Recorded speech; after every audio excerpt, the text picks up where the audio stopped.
നമസ്കാരം. ഗൾഫ് ഫോക്കസിലേക്ക് വിശദമായി. UAE-യിൽ മരിക്കുന്ന പ്രവാസികളുടെ മൃതദേഹം നാട്ടിലെത്തിക്കാൻ അമിത നിരക്ക് ഈടാക്കുന്ന ഏജന്റുമാർക്കെതിരെ ജാഗ്രത പാലിക്കണം എന്ന മുന്നറിയിപ്പ് നൽകി ദുബായിലെ ഇന്ത്യൻ കോൺസുലേറ്റ് അധികൃതർ.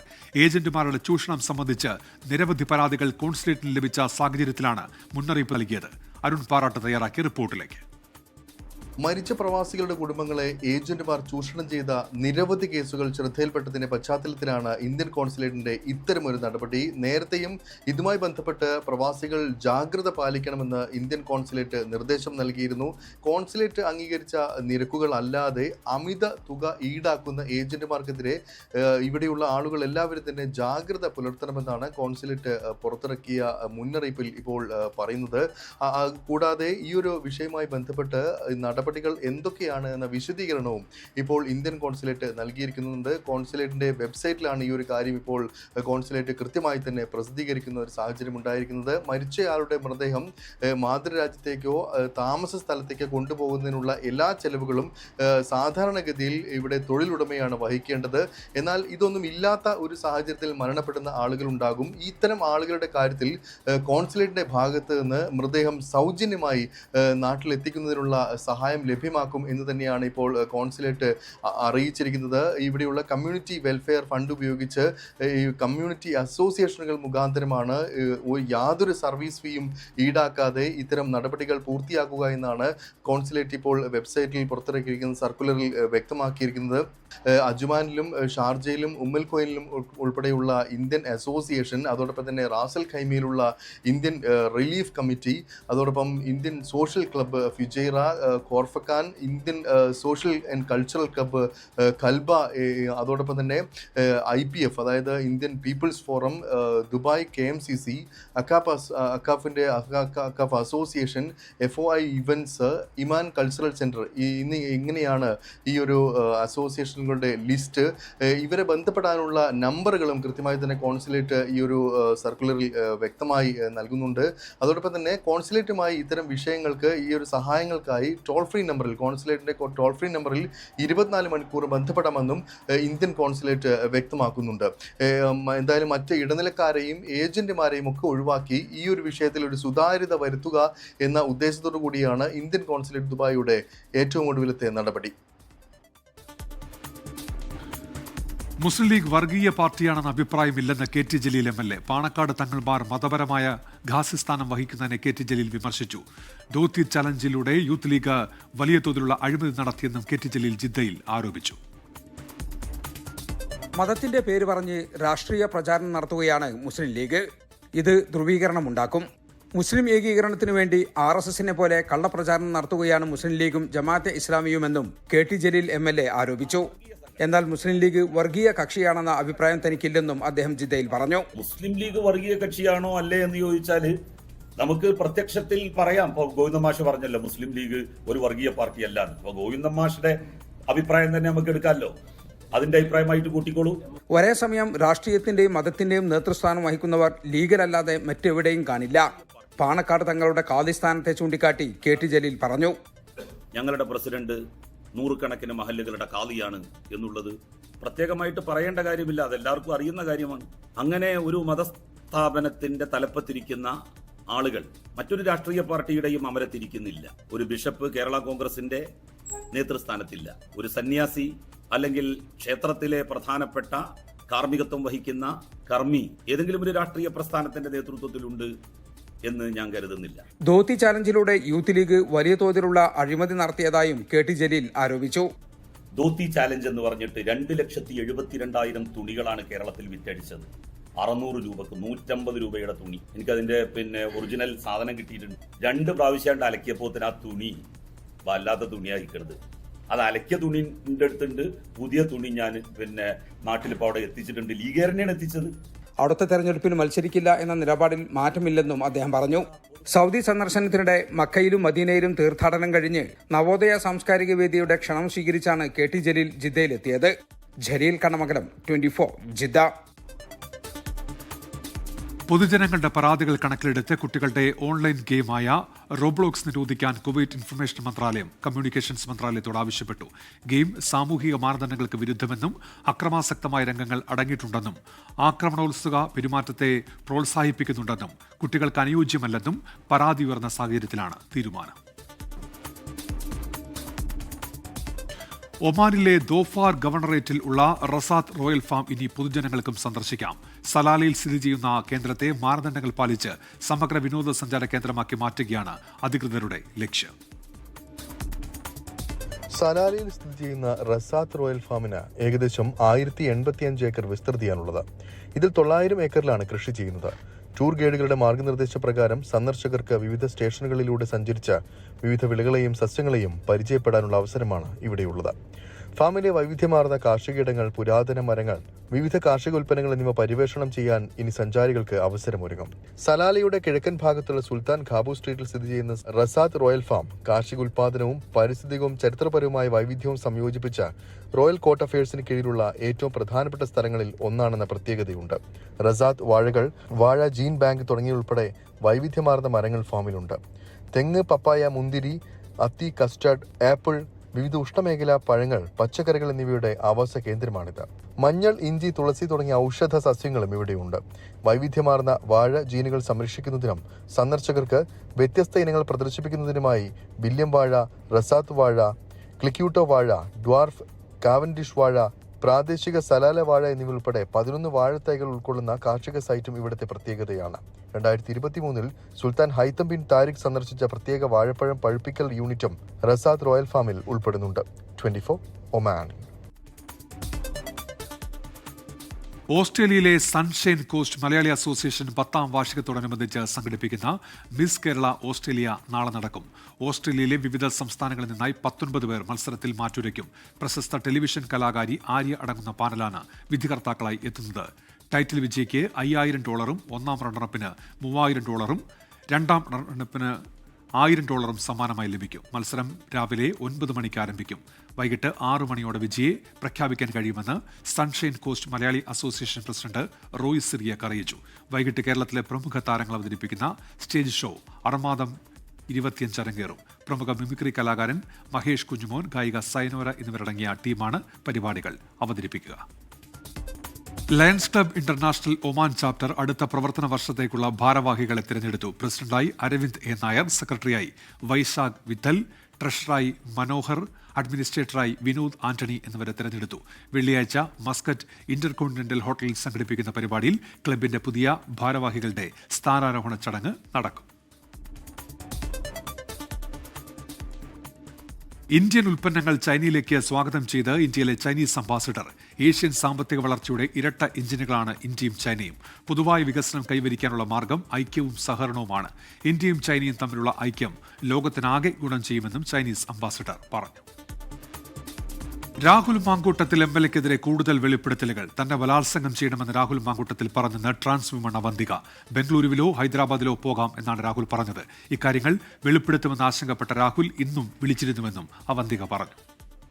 സോഷ്യൽ മീഡിയ പ്ലാറ്റ്ഫോമുകളിൽ അയാൾ വന്ന് മെസ്സേജ് അയക്കുകയും മാത്രമല്ല ബാംഗ്ലൂർക്കും ഹൈദരാബാദും വരാൻ ആവശ്യപ്പെടുകയും അത്തരം ഇടങ്ങളിലേക്ക് പോയി നിന്നെ എനിക്ക് റേപ്പ് ചെയ്യണമെന്നാണ് പറഞ്ഞത്. അപ്പം ഇത്രയും ലൈംഗിക ദാരിദ്ര്യവും വൈകൃതമായിട്ടുള്ള നേതാവിന് ഇപ്പോൾ യൂത്ത് കോൺഗ്രസിൻ്റെ സംസ്ഥാന പ്രസിഡന്റ് എന്നുള്ള ഇതാണ് രാജിവെച്ചിട്ടുള്ളത്. ഇപ്പോൾ ഒരു ജനപ്രതിനിധിയായിട്ട് അയാൾ തുടരുകയാണ്. പക്ഷെ അതിൽ പോലും തുടരാനുള്ള ഒരു യോഗ്യത അയാൾക്കില്ല എന്നാണ് പറയാനുള്ളത്. അയാൾ എനിക്ക് ഇങ്ങോട്ടേക്ക് മെസ്സേജ് അയച്ച ഒരു വ്യക്തിയാണ്. തൃക്കാക്കര ബൈ ഇലക്ഷന് ശേഷമാണ് എനിക്ക് ഇയാളായിട്ടുള്ള ഒരു പരിചയം. അവിടെ വെച്ചൊരു ഡിബേറ്റിൽ കണ്ടതാണ്. ഇത്തരം കാര്യങ്ങൾ പുറത്ത് പറയുമോ എന്നുള്ള അയാൾ ഭയപ്പെട്ടിരുന്നു എന്ന് എനിക്ക് തോന്നിയിരുന്നു. കാരണം ഞാൻ ഇന്നും ഒരു പ്രസ് കോൺഫറൻസിന് തൊട്ട് മുന്നേ അയാൾ കുറേ തവണ എന്നെ കോൾ ചെയ്തിട്ടുണ്ട്. മാത്രമല്ല ഞാനിപ്പോൾ ഈ കാര്യം വെളിപ്പെടുത്തുന്ന സമയത്തും അയാൾ എന്നെ കോൾ ചെയ്യാൻ ശ്രമിച്ചിട്ടുണ്ട്. അയാൾ തെളിവുകളെല്ലാം നശിപ്പിച്ചു എന്നുള്ളതാണ്. ടെലഗ്രാമിൽ 1 സെന്റിൽ വരുന്ന മെസ്സേജുകളാണ്. ആ മെസ്സേജുകളെല്ലാം തന്നെ ഒന്ന് റീഡ് ചെയ്ത് കഴിഞ്ഞാൽ ഡിലീറ്റ് ആയി പോകുന്ന മെസ്സേജുകളാണ്. അപ്പോൾ അയാൾ ഇതെല്ലാം ബോധ്യപൂർവം നടത്തിയ ശ്രമങ്ങളായിരുന്നു. യുവനടിയുടെ ആരോപണത്തിന് പിന്നാലെ ഉണ്ടായ വിവാദങ്ങളിൽ യൂത്ത് കോൺഗ്രസ് അധ്യക്ഷ സ്ഥാനത്ത് നിന്ന് രാഹുൽ മാങ്കൂട്ടത്തിൽ MLA പുറത്തായി. കോൺഗ്രസ് നേതൃത്വം കൈവിട്ടതോടെ മറ്റു വഴികളൊന്നുമില്ലാതെ രാഹുൽ രാജിവെക്കുകയായിരുന്നു. തനിക്കെതിരെ തെളിവുണ്ടെങ്കിൽ പരാതി നൽകാൻ രാഹുൽ മാങ്കൂട്ടത്തിന്റെ വെല്ലുവിളി. ഞാൻ യൂത്ത് കോൺഗ്രസ് സംസ്ഥാന പ്രസിഡന്റ് സ്ഥാനം രാജിവെക്കുകയാണ്. അടൂരിലെ വീട്ടിൽ മാധ്യമങ്ങളെ കണ്ട രാഹുൽ മാങ്കൂട്ടത്തിൽ അരമണിക്കൂറിലേറെ സ്വയം ന്യായീകരിച്ച ശേഷമാണ് രാജിപ്രഖ്യാപനം നടത്തിയത്. കുറ്റം ചെയ്തിട്ടില്ലെന്നും നേതൃത്വമോ നേതാക്കളോ തന്നോട് രാജി ആവശ്യപ്പെട്ടിട്ടില്ലെന്നും രാഹുൽ മാങ്കൂട്ടത്തിൽ പറഞ്ഞു. ആരോപണങ്ങൾ ഉന്നയിച്ചവരോട് പരാതി നൽകാൻ വെല്ലുവിളി. ഈ നാട്ടിൽ ഏതെങ്കിലും പോലീസ് സ്റ്റേഷനിൽ എനിക്കെതിരായിട്ടുള്ള പരാതി ഉണ്ടോ? അതവർ തെളിയിക്കട്ടെ. യുവനടിയുടെ വെളിപ്പെടുത്തലിനു പിന്നാലെ രാഹുൽ മാങ്കൂട്ടത്തിനെതിരെ ആരോപണങ്ങളും കൂടുതൽ തെളിവുകളും പുറത്തു വന്നതോടെ പ്രതിരോധത്തിലായ കോൺഗ്രസ് നേതൃത്വം രാഹുലിനോട് രാജി ആവശ്യപ്പെടുകയായിരുന്നു. നടപടി വൈകരുതെന്നാവശ്യപ്പെട്ട് രമേശ് ചെന്നിത്തല ഉൾപ്പെടെയുള്ള നേതാക്കളും ഹൈക്കമാൻഡിനെ സമീപിച്ചിരുന്നു. രാജിയിൽ യുവനടിയുടെ പ്രതികരണം ഇങ്ങനെ: ഈ പറയുന്ന വ്യക്തി ഇനിയെങ്കിലും നവീകരിക്കപ്പെടണം. യൂത്ത് കോൺഗ്രസ് അധ്യക്ഷ സ്ഥാനത്ത് നിന്ന് രാജിവെച്ചെങ്കിലും രാഹുൽ മാങ്കൂട്ടത്തിൽ MLA സ്ഥാനം രാജിവെക്കില്ല. 24 പത്തനംതിട്ട. രാഹുൽ മാങ്കൂട്ടത്തിനെതിരെ ഗർഭചിത്ര ആരോപണം ഉന്നയിച്ച് പോലീസിലും ബാലാവകാശ കമ്മീഷനിലും പരാതി. ഇതുമായി ബന്ധപ്പെട്ട ശബ്ദ സന്ദേശവും ചാറ്റുകളും പുറത്തുവന്നതിനു പിന്നാലെയാണ് പരാതി. രാഹുൽ മാങ്കൂട്ടത്തിൽ ഗർഭഛിദ്രം നടത്തിയെന്ന് കാണിച്ച് അഭിഭാഷകൻ ഷിൻഡോ സെബാസ്റ്റ്യൻ നൽകിയ പരാതിയിൽ എറണാകുളം സെൻട്രൽ പോലീസ് നിയമോപദേശം തേടി. ഒരു കുഞ്ഞിന്റെ ജനിക്കാനുള്ള അവകാശത്തെ തടയാൻ ശ്രമിച്ചു എന്ന് കാണിച്ചാണ് ബാലാവകാശ കമ്മീഷനിൽ പരാതി. ഗർഭഛിദ്രം നടത്താൻ നിർബന്ധിക്കുന്ന ശബ്ദ സന്ദേശത്തിന് പുറമെ വാട്സാപ്പിലും ടെലിഗ്രാമിലും ഇതുമായി ബന്ധപ്പെട്ട രാഹുൽ നടത്തിയ സംഭാഷണങ്ങൾ പുറത്തുവന്നു.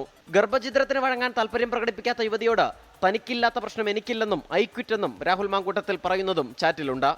പാർട്ടിയിലെ സഹപ്രവർത്തകരോട് സൗഹൃദം സ്ഥാപിക്കാനായി അയച്ച മെസ്സേജുകളും പുറത്തുവന്നു. 2020 ഫേസ്ബുക്ക് മെസ്സഞ്ചറിലൂടെ അയച്ച സന്ദേശങ്ങളാണ് പുറത്തുവന്നത്. 24 തിരുവനന്തപുരം. തെരഞ്ഞെടുപ്പ് വർഷത്തിൽ മുന്നണിയുടെ രാഷ്ട്രീയ പോരാട്ടത്തിന് വിലങ്ങുതടിയാകുമെന്ന് കണ്ടാണ് രാഹുൽ മാങ്കൂട്ടത്തിന്റെ രാജി കോൺഗ്രസ് ആവശ്യപ്പെട്ടത്. രാഹുലിനെ യൂത്ത് കോൺഗ്രസ് അധ്യക്ഷ സ്ഥാനത്ത് നിലനിർത്തി മുന്നോട്ടു പോയാൽ ഇനിയും പരാതികൾ ഉയർന്നുവരുമെന്നതും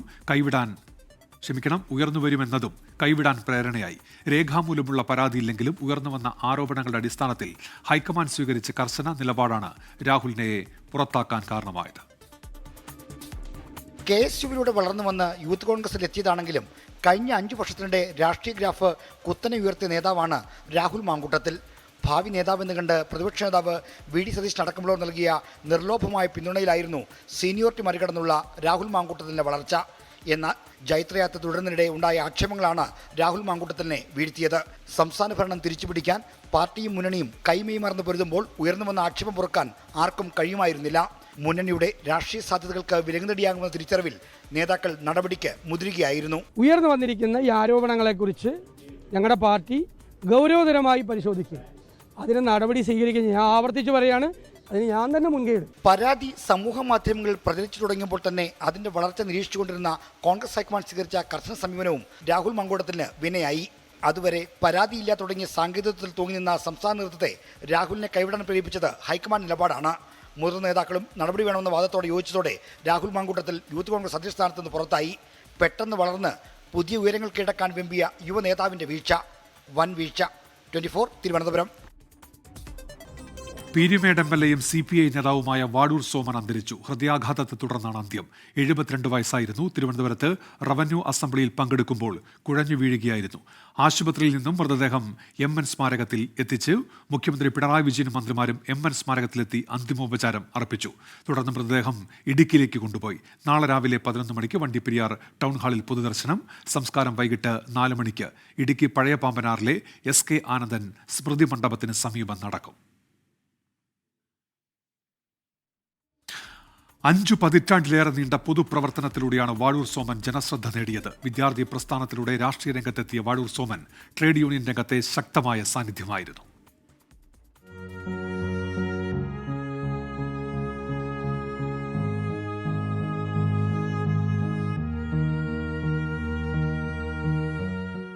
വിദ്യാർത്ഥി പ്രസ്ഥാനത്തിലൂടെയായിരുന്നു തുടക്കം. കോട്ടയം വാഴൂർ സ്വദേശിയായ സോമൻ 4 പതിറ്റാണ്ട് മുൻപ് പാർട്ടി ചുമതലയേറ്റെടുത്ത ഹൈറേഞ്ചിലേക്ക് കയറിയതാണ്.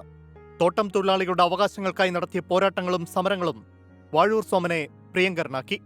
AITUC സംസ്ഥാന വൈസ് പ്രസിഡന്റ്, ദേശീയ പ്രവർത്തക സമിതി അംഗം, ഇടുക്കി ജില്ലാ പഞ്ചായത്ത് ക്ഷേമകാര്യ സമിതി അധ്യക്ഷൻ, വെയർഹൌസിംഗ് കോർപ്പറേഷൻ ചെയർമാൻ തുടങ്ങിയ സ്ഥാനങ്ങൾ വഹിച്ചു. 2021 പീരുമേട് നിന്നുള്ള കന്നി പോരാട്ടത്തിൽ കോൺഗ്രസിന്റെ സിറിയക് തോമസിനെ പരാജയപ്പെടുത്തി നിയമസഭയിലെത്തി. ഹൈറേഞ്ചിലെ ജനങ്ങളുടെ പ്രധാന പ്രശ്നങ്ങളായ വന്യമൃഗശല്യം, വനഭൂമി കൈയേറ്റങ്ങൾ, മോശപ്പെട്ട റോഡുകൾ തുടങ്ങിയ വിഷയങ്ങളിൽ ശക്തമായ നിലപാടുകളാണ് വാഴൂർ സോമൻ സ്വീകരിച്ചത്. പലപ്പോഴും വനം വകുപ്പിനെതിരെ പരസ്യമായി രംഗത്തു വന്നു. ഹൈറേഞ്ച് മേഖലയിലെ പരുക്കൻ റോഡുകളിലൂടെയുള്ള യാത്രയ്ക്കായി വാഴൂർ സോമൻ ഉപയോഗിച്ചിരുന്ന മഹീന്ദ്ര ജീപ്പ് പലപ്പോഴും വാർത്തകളിൽ ഇടം നേടിയിരുന്നു. Research desk 24.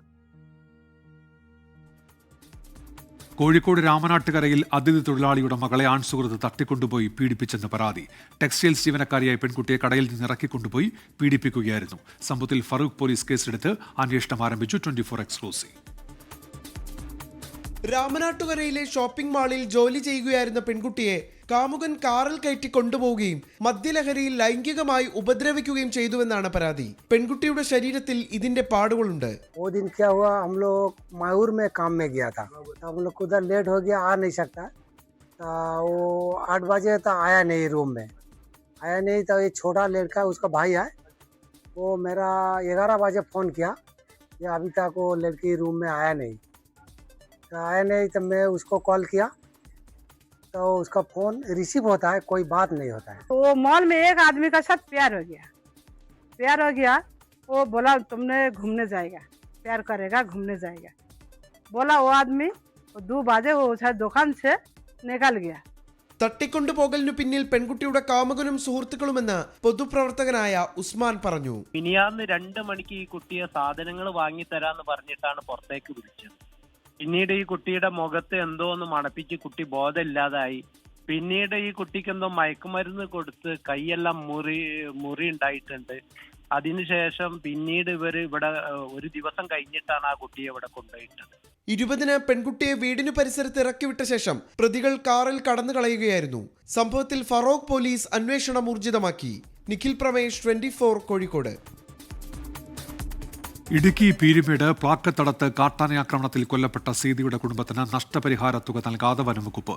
കാട്ടാനയാക്രമണത്തിലാണ് സീത കൊല്ലപ്പെട്ടത് എന്ന് പോലീസ് കോടതിയിൽ റിപ്പോർട്ട് നൽകിയിരുന്നു. തന്നെ പ്രതിയാക്കാൻ ഗൂഢാലോചന നടന്നുവെന്ന് സീതയുടെ ഭർത്താവ് ബിനു 24 പറഞ്ഞു.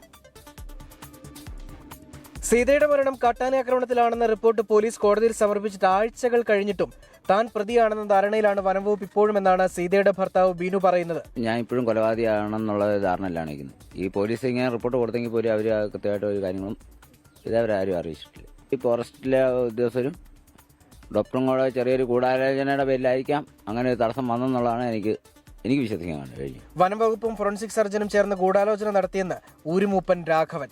ആന മൂലമാകാം മരണം, ഇല്ല മനുഷ്യൻ മൂലം ആകാം. ഇത് രണ്ടും പറഞ്ഞിട്ടുണ്ട്. ഒരു പുള്ളിക്ക് തന്നെ ഒരു വ്യക്തതയില്ല എന്തോന്ന്. ഇതാണോ പോസ്റ്റ്മോർട്ടം റിപ്പോർട്ട്? അപ്പോൾ അതിൽ തന്നെ മനസ്സിലാക്കാം ഇതെന്തോ കൂടുതലും പ്രശ്നമുണ്ട്. ജൂൺ 13-നാണ് സീത കാട്ടാനയാക്രമണത്തിൽ കൊല്ലപ്പെട്ടത്. മരണം കാട്ടാനയാക്രമണത്തിലല്ല എന്ന ഫോറൻസിക് സർജന്റെ പ്രസ്താവനയായിരുന്നു വിവാദമായത്. നിലവിൽ കേസ് കോടതിയിൽ നിൽക്കുന്നതിനാലാണ് ധനസഹായം നൽകാൻ വൈകുന്നതെന്ന് വനംവകുപ്പും പ്രതികരിച്ചു. 24 Idukki. Senior journalist federation of India പ്രസിഡന്റായി സന്ദീപ് ദീക്ഷിത് തെരഞ്ഞെടുക്കപ്പെട്ടു. NP ചെക്കുട്ടിയാണ് ജനറൽ സെക്രട്ടറി.